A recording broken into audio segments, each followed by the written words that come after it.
Le cose si stanno schiarendo momento dopo momento, anche alcune scelte. È chiaro che ci sono delle valutazioni finanziarie che competono al governo. Di tutte le questioni che sono all'ordine del giorno, gli impianti sportivi rappresentano la priorità delle priorità, perché senza di quelle non è possibile fare le Olimpiadi. Il numero 1 dello sport italiano plaude alla riunione migliore e più efficace al termine della seconda cabina di regia sugli Olimpiadi e Paralimpiadi invernali Milano-Cortina 2026 che si è tenuta oggi a Venezia.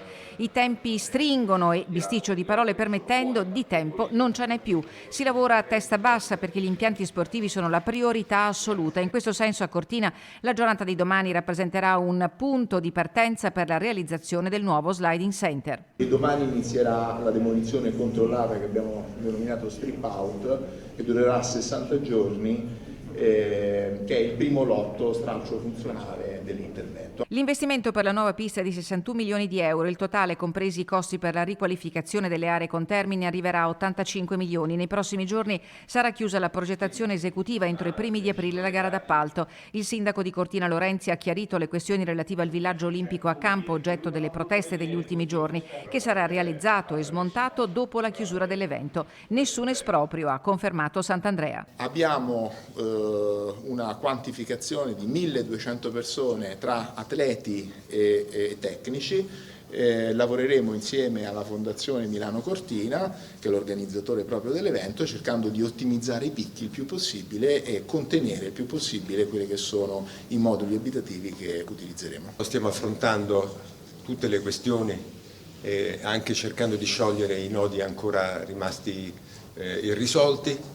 Credo che sia un presupposto fondamentale. Vedrete ogni 15 giorni l'aggiornamento, lo stato d'avanzamento. Se avessimo ascoltato i gufi, i Menagramo e i professionisti del no, non saremmo qua e non sareste qua, perché le Olimpiadi non sarebbero in Italia nel 2026.